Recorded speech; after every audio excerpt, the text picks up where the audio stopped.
This program is a paid commercial announcement and in no way represents the views of WPHT or its management. The Supreme Court just decided to join the most recent corporate attack on working people. But workers aren't sitting quietly. We're organizing, we're marching, we're voting, we're leading a revolution to demand what's rightfully ours. When we fight together, nothing can stop us. Let's secure the future that we deserve. Be a part of this movement. Go to freedomtojoin.org. Now on Talk Radio 1210, WPHT, WPHT HD, WOGL HD3 Philadelphia. Saturday Night Live with PhillyLabor. If we don't move in our own direction, we're going to become extinct. In fact, in some cases, we're close to being extinct right now. Presented by Weinerman Pain and Wellness. Serious doctors for serious injuries. And powered by the law offices of Pond, Lehocky, Stern, Giordano. Talk, listen, and speak to the region's most influential leaders. It's Saturday Night Live with PhillyLabor. And the law used to be, if you're a member of a public sector union, that you get all the benefits of being a union member. Now, you don't have to be a union member. You can opt out, but you got to pay the dues. And the reason you have to pay the dues is because you get all the benefits of collective bargaining. So the union goes out, works their tails off to negotiate a contract that gives you a decent wage, gives you decent benefits. You don't have to be a member, but you got to pay your price. And the Janus court this week said, you know what? Guess what? If you opt out of the union, even though you're going to get all the benefits of the collective bargaining agreement and what the union's doing in negotiating wages for you and benefits for you, you don't have to pay union dues. You don't have to pay union dues. Sam Pond commenting on the Supreme Court ruling that came down earlier in the week. A good Saturday evening, everyone, and welcome into Saturday Night Live with PhillyLabor as we come to you on Talk Radio 1210 WPHT with the president of the Philadelphia Afl-CIO, Pat Eiding, is with me. Pat, I bring you into the conversation, and also joining us on the hotline to weigh in is Rick Bloomingdale, the president of the Pennsylvania AFL-CIO. We've got all the heavyweights and all of the power to kick us off. Our most important show, Pat, of the year is right now. Well, listen, Joe, I want to make sure everybody understands when you say all the heavyweights that you're talking about who we are, not what we look like. So, otherwise, you'd be talking to me. We have to loosen up a little bit. Let me start out with this statement. We've never depended on any politician or judge to decide our fate, and we aren't about to start that now. You know, what you saw earlier this week was a fellow who sits in the White House who calls himself the president of the people, and also, the results of his appointment to the Supreme Court justices that probably did what they think in their mind more harm to working people than any kind of decision or political movement that I've seen in my lifetime. And I've been around a day or two. So, it's something that we anticipated for a while. We thought that it would be dormant when, unfortunately, one of the justices passed away. But as we saw the appointment from this president, we knew that sooner or later we expected, if nothing else, to hear what we didn't want to hear. And, last Wednesday we heard that. And our reaction to that, and when I speak of I'm talking about working people and I'm talking about labor unions across this great state of Pennsylvania and across the country. And you heard a blurb from our national president who is leading the fight to make sure people understand that this is a shot at working people that we will defend ourselves with by doing what we do best, organizing. And I think one of the things that the other day we had a response to them in a rally that was well attended by many, many different unions, not just public sector.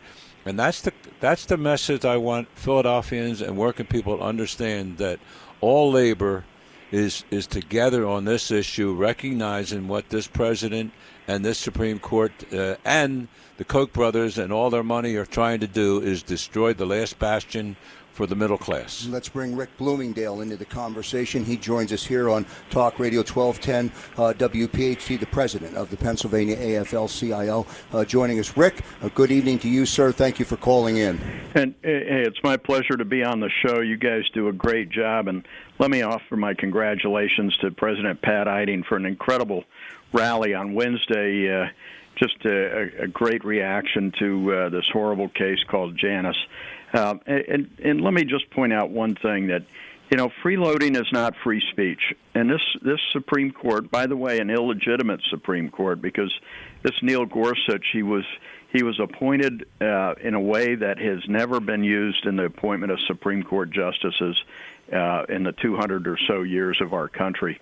So this guy is illegitimate. This court is illegitimate, and the decision was illegitimate. And, you mentioned in the beginning that folks get the benefits of the union, right, even though they don't have to pay. That would be like me walking into a restaurant, getting a meal, and saying, oh, I don't feel like paying today. That's basically what these freeloaders are going to be doing. They're going to be saying, I'll take the raise, I'll take the health care, I'll take the pension, I'll take the vacation days you negotiate, I'll take it all, but by the way, thanks, but I'm not paying for any of it.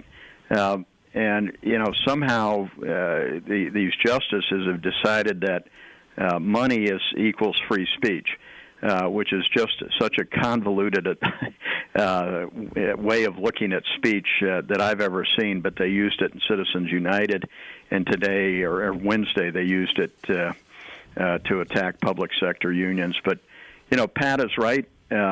Look, they've been after us ever since we started organizing back in the Cordwainer strike in Philadelphia, the first strike in America, and there was a court case against them about restraint of trade.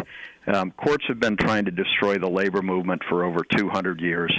They haven't done it. They didn't do it then, and they didn't do it last Wednesday. And you know what, Rick? I think we need, for the folks who are listening here and the folks who were out there last Wednesday joining all of us to hear the message, all the radio stations, the TV stations, that this is being driven by not only the right wing of this country, but the money people of this country. I mean, immediately after this decision was gone out, all across the network, there were actually ways and applications sent out to workers that they could apply to withdraw from a union. That didn't come from the Supreme Court, and that didn't come from politicians. That came from the Koch brothers and all the money that they're putting. They call it My Way, My Say, whatever the different names are. But that, Wednesday they had a decision. We had a rally. By Wednesday afternoon, these were on the internet for people to opt out of the union. So this is a concerted effort, not the least by that guy that's the governor of Illinois that thinks that this is the first step in destroying union. And as we said the other day, and I will continue to say, we are going to be stronger because of this than we've ever been before. They've given us something to fight for, and I think if they look back in history, when you put a barrier up for the labor movement and working people, those barriers come down pretty strong. Right, and it's certainly going to energize, and already has energized our members. There's been so much response from both, like you said, Pat, private sector, public sector, building trades. Everybody realized what this attack is all about, and they have stood up like never before. And we're going to see, and you mentioned, look, no politician's going to stop us. No politicians. They can help us sometimes, and we're going to reelect Governor Wolf, who's been playing some pretty key roles for us up in the state capitol.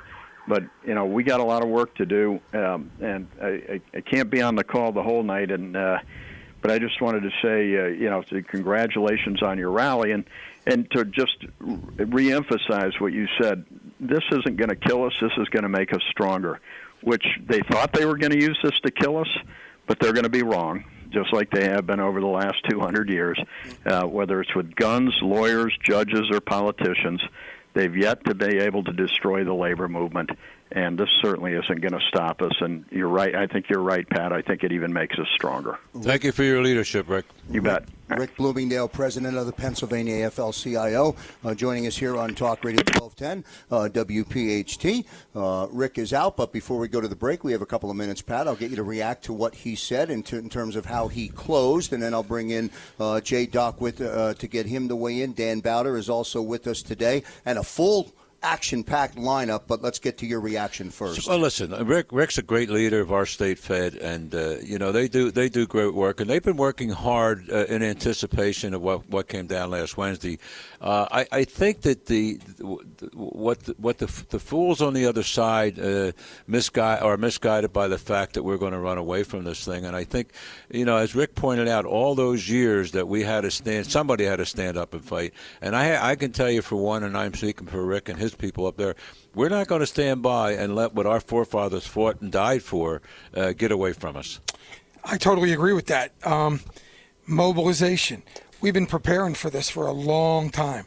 There are tons of unions that have been whose members signed recommitment and commitment letters, and certainly, and I don't want to draw a comparison, but there were terrorists that thought 9/11 was going to destroy the United States, and it brought us together. If anybody thinks that yesterday was the beginning of the end, I agree with Pat. I agree with Rick.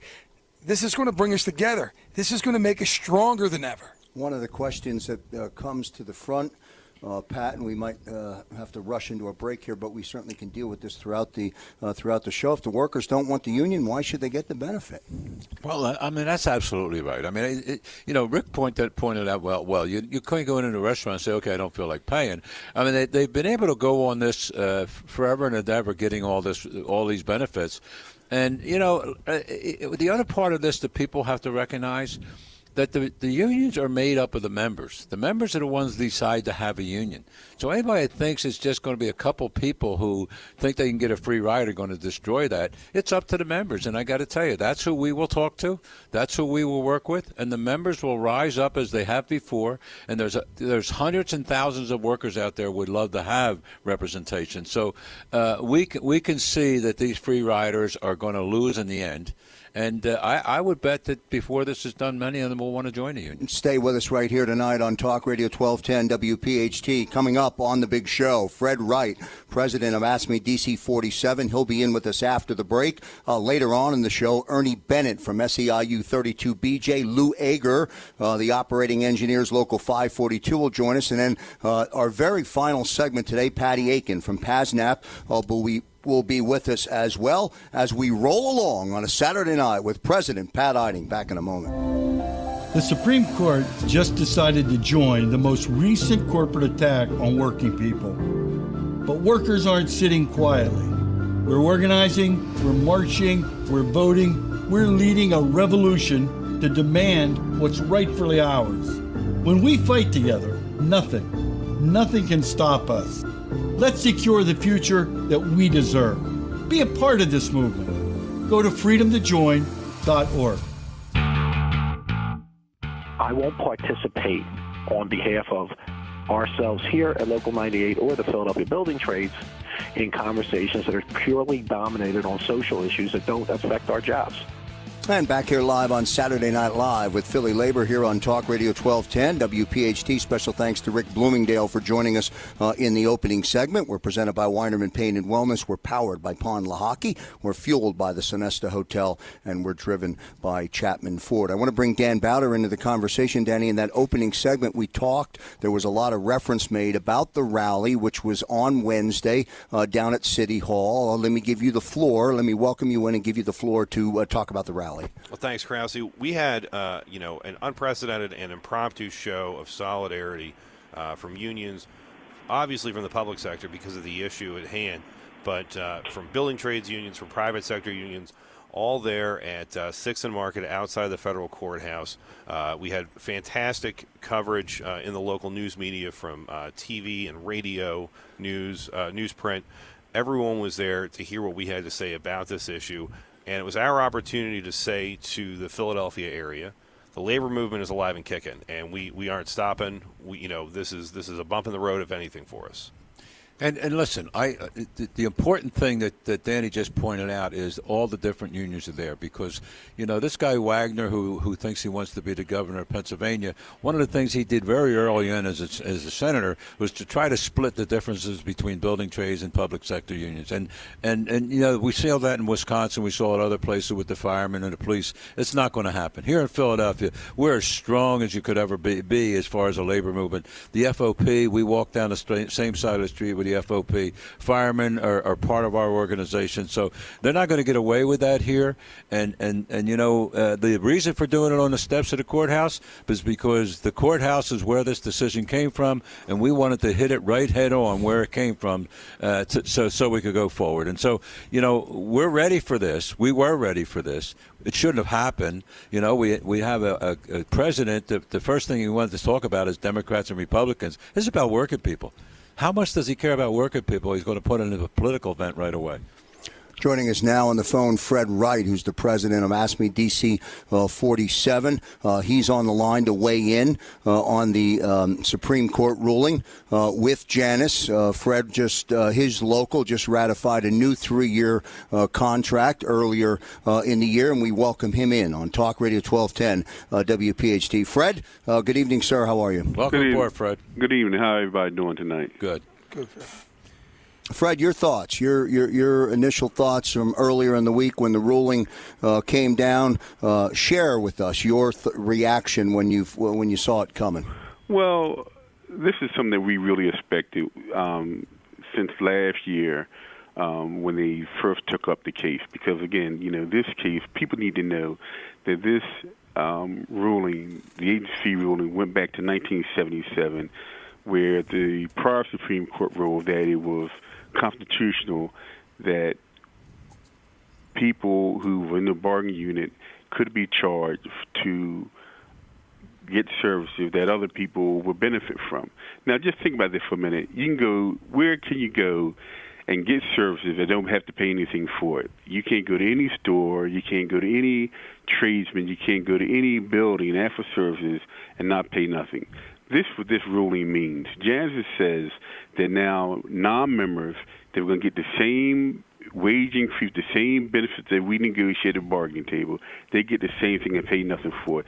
This is a blatant attempt to divide the union and to weaken the union's power, to weaken the power of collective bargaining.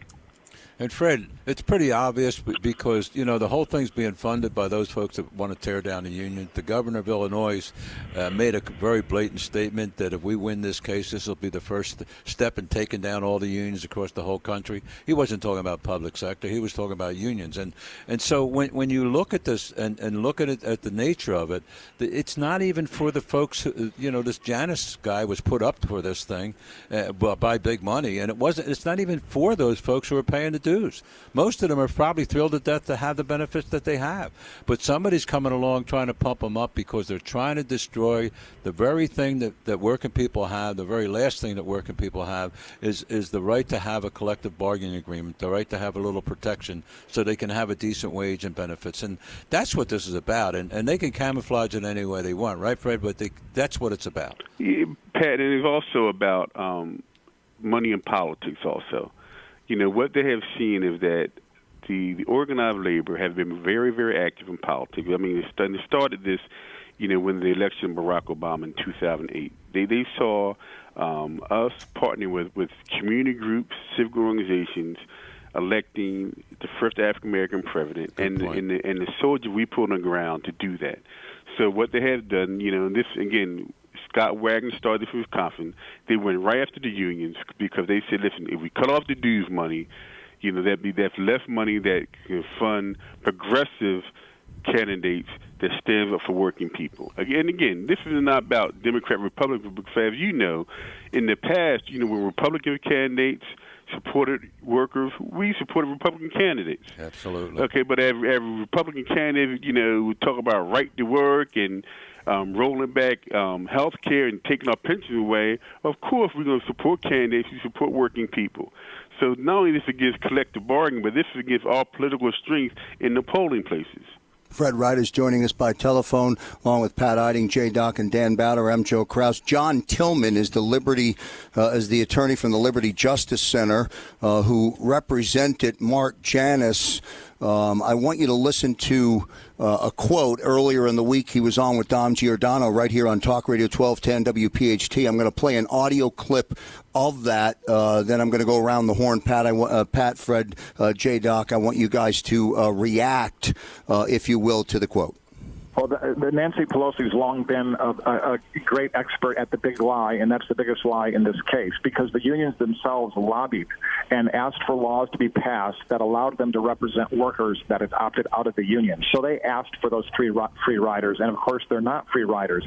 They're dragged along riders. They're captive riders. They're made to ride along with the union when they don't want the union to represent them, and they don't want the fees they pay the union to do politics that are in opposition to their own views. So that is just a false claim.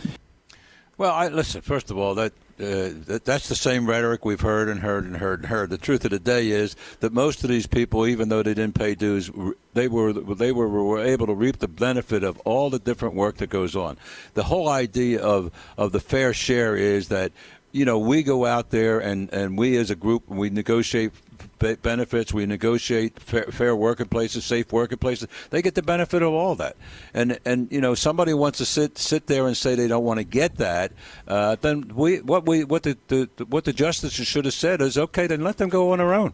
Let them not get any of the raises that we argue for and stand up for. And by the way, if they didn't have the union, and I think most of these gentlemen and ladies that work on the fair share, if you really got a chance to talk to them, they would realize they wouldn't have what they have without the union. So being able to pay their fair share is so contradictory to what this gentleman said. J-Doc, I totally agree with. Let them sign cards that say, okay, great. That lawyer, if you're listening to what he said, is saying these people don't want to be a part of the bargaining group. Let me tell you something. Then opt out. Sign a card, and exactly what Pat just said. Then don't accept, voluntarily don't accept the benefits that the union negotiates. Fred, let me give you last word on the segment. Well, to me, it's almost ridiculous. And I've said this years ago to my members. I mean, if I would apply for a job and I'm totally against the union, whether it's AFSCME, whether it's laborers, whether it's painters, and I'm totally against the union, why would I apply for a job that I know that's a union job? Why would I do that? Absolutely. So once again, this is what he said being dragged on. These people ain't dragged on. They accepted a job, knowing the terms and conditions of what the job was. They knew it was a union shop, and they abided about it. But again, this is a blatant attempt to weaken collective bargaining and, again, weaken our power in polling places. Fred Wright joining us here on Saturday Night Live with PhillyLabor. Fred is the president of AFSCME DC 47. Fred, thank you so much for your input. Well done, sir. You're welcome. Thank you. All right, good Bye-bye. stuff. Coming up in the next break as we get into the commercial break, Ernie Bennett, SEIU 32BJ, Lou Agre, operating engineers, Local 542. Pat, we have 30 seconds before we click into the commercial break. I'll give you a chance to close there. Yeah, just let me, as I said before, describe exactly what a union is. It's not the labor leader. It's not the guy who gets elected as president or the lady who gets elected as president. It's the members themselves. And the members come together because they're being mistreated out there, or they're not getting fair wages, or they're not getting any benefits, and they're working in dirty, unsafe places. That's why they come together. These politicians and not even politicians, right-wing people, and the rich people who are just trying to make two ways of living, either poor or rich, and we're not going to let that happen. I asked the question as we go to the break. If you don't want the union, why should you enjoy the benefit? Back in a moment. The Supreme Court just decided to join the most recent corporate attack on working people. But workers aren't sitting quietly. We're organizing, we're marching, we're voting, we're leading a revolution to demand what's rightfully ours. When we fight together, nothing can stop us. Let's secure the future that we deserve. Be a part of this movement. Go to freedomtojoin.org. I believe there's room, for the national building trades, the local building trades, to have partnerships with the Trump administration as it pertains to energy, as it pertains to infrastructure, as it pertains to the undocumented worker. Back here live on Saturday Night Live with PhillyLabor on Talk Radio 1210 WPHT, along with Pat Eiding. We come to you on a Saturday night. Krause and J-Doc and Dan Bauder, our special guest here, as we talk about the Janus ruling from earlier in the week. Ernie Bennett from SEIU 32BJ will be along in just a moment. But, Pat, I've got to come to you first. And then, Danny, I want to come to you, and then we'll bring Ernie into the conversation as we roll along here on a Saturday night with thought and reaction to the ruling from earlier in the week. Well, I want to put it on a little bit of a positive note, Joe, because what happened last week or earlier this week with this decision, a lot of folks have their head down, and of course the news report is it's just a big shot at labor and this and that, and it really is. It's a disgrace. There's no question about it. But let me just give you a little bit of some good news. In this happened in Wisconsin, this happened in Michigan in different ways, but it happened where they made both states right to work. And recently with a meeting in Detroit, we come to find out in Michigan, after they made it a right-to-work state, they have over 52,000 new union members. So what that says to me and the rest of my brothers and sisters is we're alive and moving and organizing in the labor movement. There's just thousands of workers out there looking for some sort of help and representation. So the fallacy that this is the end of it all is sad for people to even think that way. We, as I said last Wednesday, we're not only here for the folks who are a benefit of organized labor, but we're also here for working people who would like to have that benefit. Well, President Eiding just really set it up the best way that you can and framed out the reality of this situation as best as possible, Krause. We have a situation here where we've been given an opportunity by our enemies to organize and strengthen ourselves in a way that we haven't been in generations. There's no doubt about it. When you look at unionism in America, we've been on a steady decline since post-war, since the 50s. It took a big dive after the PATCO strike in 1980.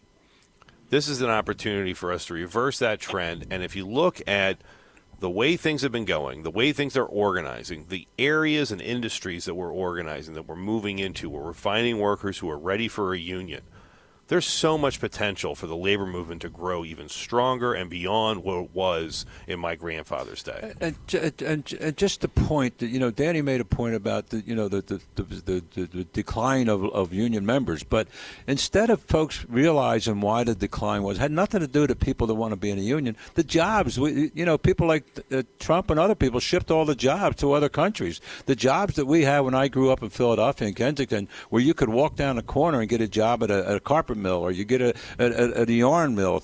Those kind of jobs were shipped out of here. That's why, and every one of those jobs, by the way, was represented by a collective bargaining agreement.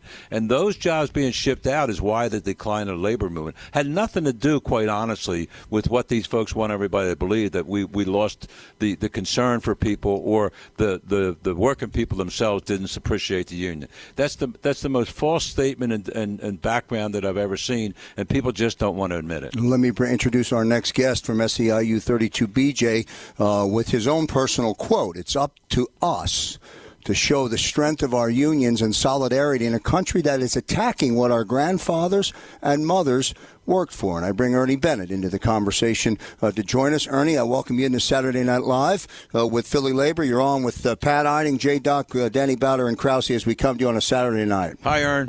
Hi, guys. Thank you. I'm in very good company. I can just only echo the sentiments that Pat just spoke about. No, we don't hold our head down. We hold our head up. We're proud of our union heritage. We're proud for the shoulders that we stand on who pioneered the way for us to continue to become 100% union strong and know the importance of why we have a collective bargaining, and we're going to continue to grow in collective bargaining and grow our membership. Our motto is 100% strong, united we stand, and we won't be divided. No, this is not a sad day. This is a day that inspires us in the importance of what we have and what we have to do to educate and to keep growing in solidarity as unions. because unions are the backbone of this country. The history speaks for itself. The jobs only went away because they weren't good union jobs, because they didn't make them good union jobs. They didn't want unions. So they took the jobs away to no fault of the union worker. But now we're here to say we're not going anywhere. We're standing union strong, 100% strong, and proud of what unions do. They preserve jobs. They give us good collective bargaining rights. We stand up for one another, and we try to uplift others. The importance of why you should be in a union. Ernie, it's J. Doc. Your words are amazing. This is a day in this particular show where our leaders. This is one of the most important shows ever, where we get to hear our leaders speak, and I think it's because of our leadership. If you listen to Ernie, you listen to Pat, you listen to President Bloomingdale, it's our leadership that sustains us. If you listen to what they're saying right now, it doesn't sound like anybody's defeated on our side. I think what it did was it just inspired us to all get more involved, to get more mobilized, and to listen to our leadership. I think this is the biggest mistake the right wing ever made, and they're going to find out soon enough. Ernie, your words are inspiring, and it's all about our leadership. I agree with you 100%. I mean, united, we're going to stand, and we're going to continue, to encourage families to continue to support their unions. We're going to continue, this fight on any attack on unions. We're going to continue to keep our heads up and moving forward in solidarity, and to try to win good contracts and good wages and benefits for working families. That's what this country is about. We're not going to let the right wing take that from us. You're right on. And listen, I want to thank you for the work you do with your members. And I know your members appreciate you, and I thank you for being on here. And I thank you for last Wednesday when you stood up in the crowd there and gave your feelings from your heart and your soul. So thank you, Ernie, and keep up the work. Thank you. I'm honored. Thank you. You do the same. Ernie Bennett from Thank you, Ernie. Ernie Bennett from Afl-CIO 32BJ joining us here on Saturday Night Live with PhillyLabor. We're going to go rapid fire. We'll bring Lou Agre in the conversation in just a moment here, Pat. But, the message in Ernie's voice is one that as that leader, you hear, and you are charged with getting that message activated amongst all of the unions. And folks, I don't want to get too far away from this, but, a leader like Ernie and folks before him, when the school district has all its problems, they were one of the first unions to step up and take decreases in their salary to help out the situation for the kids that go to school there. There's a lot of great things that come out of working people, and one of the things that doesn't come out of them is that they don't appreciate their union. They love the fact they're part of that union, and that's, I think, what Ernie was trying to speak for his members when he did it so passionately, not only today but also last Wednesday. It's that kind of worker folks out there that appreciate the fact that they have collective bargaining. Never lost for an opinion, never lost for a thought is our next guest. He joins us on the hotline here on Talk Radio 1210 WPHT. Lou Agre, we welcome Lou. Lou, thanks for calling in, my friend. Appreciate it. Thanks for having me, Joe, Danny, and Pat. Nice talking to you guys. I'm in great company here. Good to see you, Lou. I will tell you, this is a dangerous thing when the Supreme Court can throw out 40 years of precedent like they did in Citizens United and they did today, and people can't rely on what the Supreme Court's rulings are. This is nothing more than a naked power grab by the 1% in an effort to diminish working people and the middle-class power. I used to think that the 1%, the Koch brothers, the U-Lines who were behind this, the U-Line packing people, wanted to crush democracy so they could destroy the middle class. Now I think differently. Now I think they want to destroy the middle class so they can destroy democracy in this country. And I will tell you, me and Pat are old enough. We remember 1968. My grandparents remember the 30s when there was no peaceful outlet for people to rectify their situation. It was not a pretty place to be. There was violence in the streets. People were killed. I think 1970 had 72 bombings in a year. So when we start losing our rights and people have no place to turn for a peaceful outlet, it's not a pretty place to be. And you're right, Lou. And the history of that is the kind of thing we wish we could put out of our mind, but we can't. But we build off of those times. And just the mere fact that you brought it up and equated it with this situation, they fought and we fought out of those times because we had to, and we'll do that again.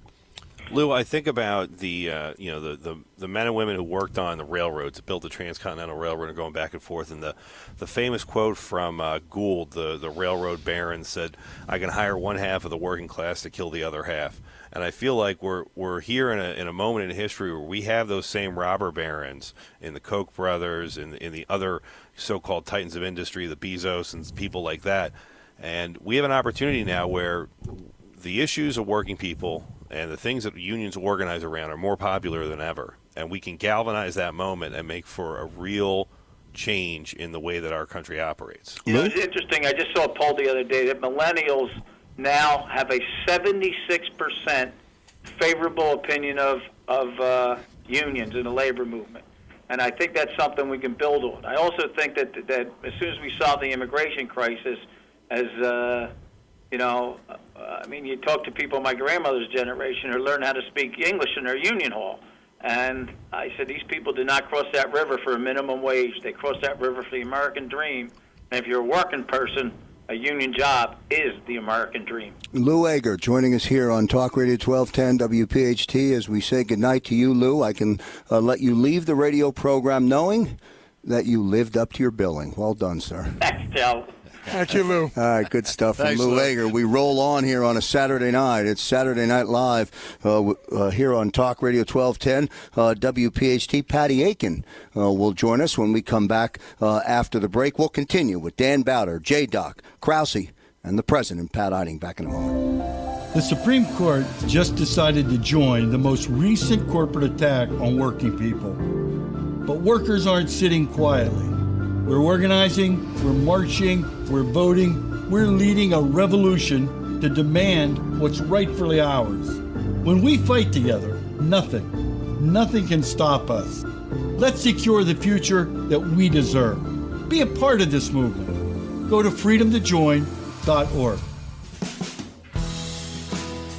And the law used to be, if you're a member of a public sector union, that you get all the benefits of being a union member. Now, you don't have to be a union member. You can opt out, but you got to pay the dues. And the reason you have to pay the dues is because you get all the benefits of collective bargaining. So the union goes out, works their tails off to negotiate a contract that gives you a decent wage, gives you decent benefits. You don't have to be a member, but you got to pay your price.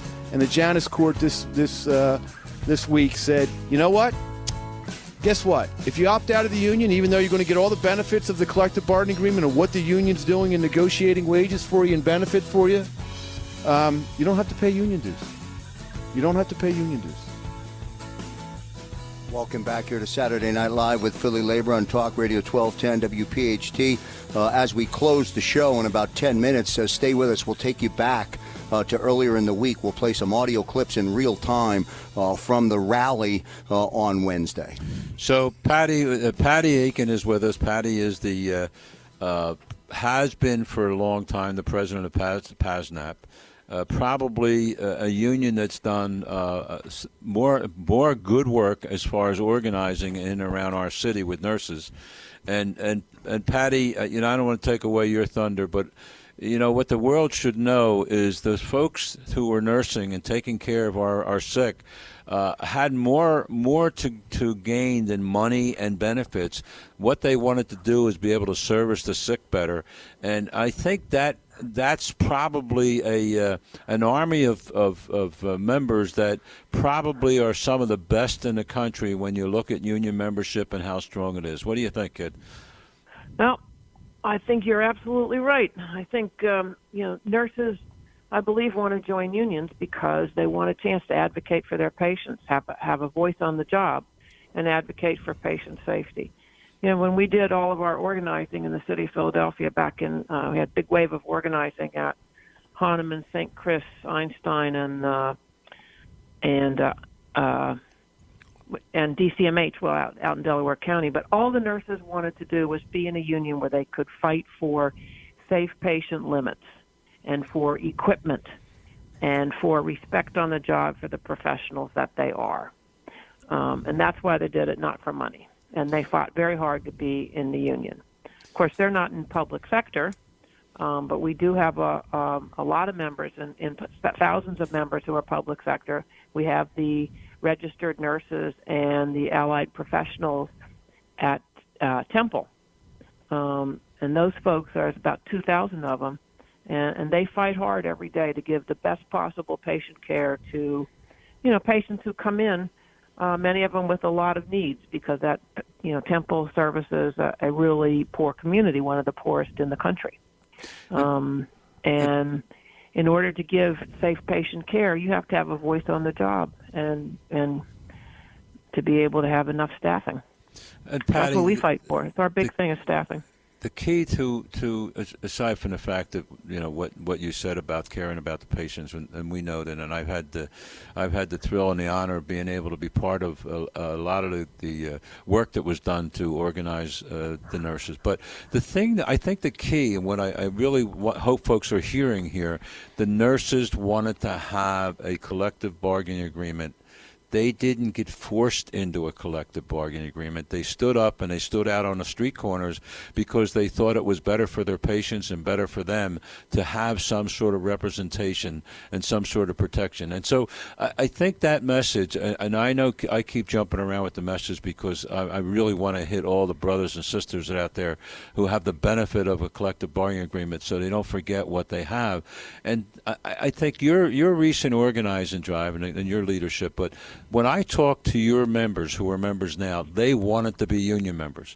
When I speak to the young lady who's going to take over as president as you go off into well-deserved retirement, it's about the workers wanting to have representation. And so that message of all the people in the world want to hear that they think that we're, there's somebody got their foot on our neck and we're going to give up. It's the workers. It's not me. It's not President Bloomingdale. It's not President Trumka.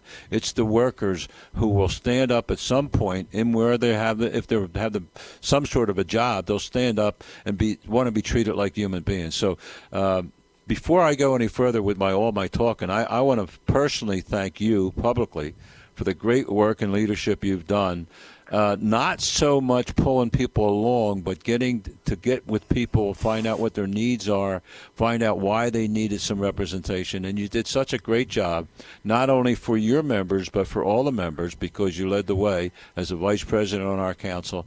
Thanks, Patty, for all you've done. I hope you have a great retirement, but don't go away from us. We need you. We need your advice. Oh, well, thank you. Thank you for that nice trip. It's been an honor working with the AFL. And I just want to underscore what you said. What nurses want, what healthcare workers want, I think is what all workers want, is some dignity on the job. They want to be respected. They don't want to be treated like jerks. They want to know what their schedules are. They want to have some predictability. But for nurses in particular, as professionals, what we want is the ability to safely take care of our patients and not go home at night and cry, worried about, oh my God, what did I forget to give? What did I forget to document? Did I miss something on that patient? Because you can't be two places at once, and you are constantly making choices all day long.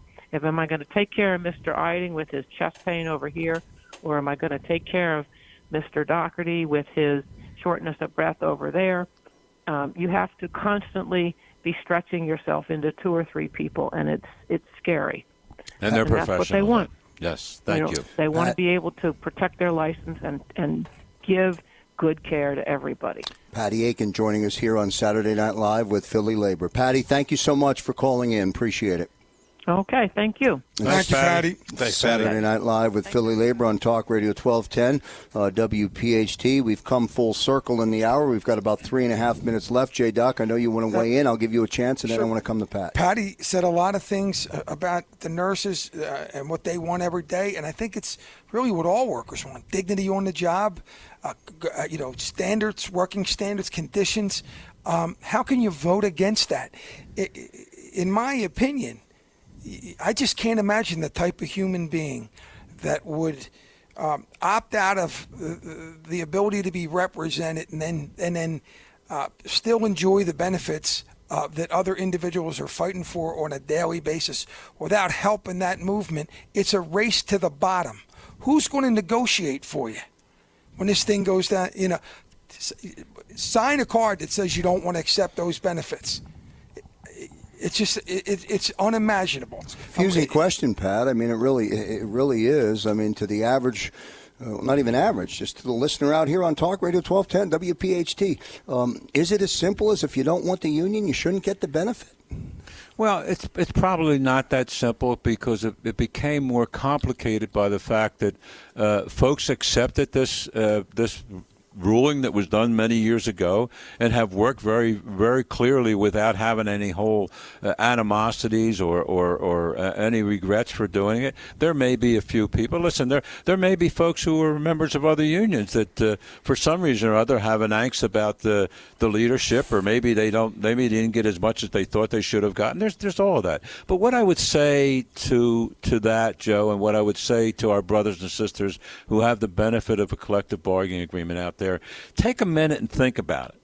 Think about where you would be today and what you would be making today if you didn't have, if you didn't come together collectively and come together with some representation from the people you elected, not the people who were put there. And where would you be if you didn't have that? When you look around at the rest of the folks, maybe you know somebody down the street that doesn't have a collective bargaining. How are they doing? And maybe they're doing okay. Maybe they have a good employer. But I would venture to say, they're listening to what the nurses want and listening to what other people want. People who come together and call themselves union members, it's because they wanted a union. People who want to stand up now and say they want those benefits, but they don't want to pay their fair share, then they don't belong there anyway. And I will listen, maybe I'm a supreme optimist. I would say that the numbers aren't going to be anywhere near what people think. I think at the beginning, because these right-wing people who are sending out forms across the internet of telling people how to get out of the union, there'll be a little bit of a surge in the beginning. But at the end of the day, the unions were created by people in this country who wanted representation, people who were being hung, in Jim Thorpe, Pennsylvania, because they were trying to stand up for their rights and for their family. Trying to do what these people are trying to do now, have to live in a company house or have to drive you didn't have the cars then, but have a company horse, I guess, back then. That we're not going back to that, and the middle class built this country because they got away from that.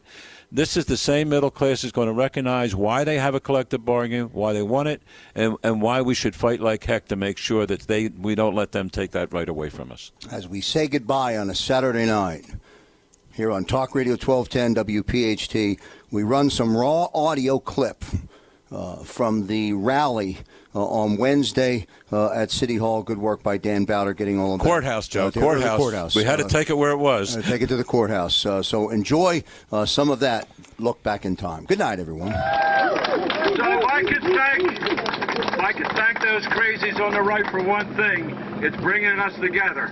And we'll be stronger tomorrow, we'll be stronger tonight than we were yesterday because of this unfair decision from this right-wing justice court. So with that, I want to introduce the person who's probably one of our best supporters as far as working people, who cares more about working people and kids than most people I've ever met, Mayor Kenny. Usually not used to being no bullhorn. I haven't done it much. We are all we have. You understand that? We are all we have. And they want to rip us apart. They want to pit us against each other, and they want us to be weak so that they can roll over us and put us back into serfdom again, put us back into child labor laws again, put us back into the things that we fought all these generations to change. They want to strip it down. They want to make America bad again. And we have to stop it, and we have to convince all of our members that what they're selling you is a load of crap, and that do not split up. I mean, it's like when you're like the gladiators in a fight and they get all around each other, they start pulling us off one another, we're going to lose. And we have to make sure that we stick together and that we provide. We can't ever match their money. The Koch brothers are already setting up programs to go knock on union members' doors and convince them to quit the union or not to provide the dues to the union. This is a concerted effort by extremely wealthy people to take away the rights and the things that working people have earned through organized labor.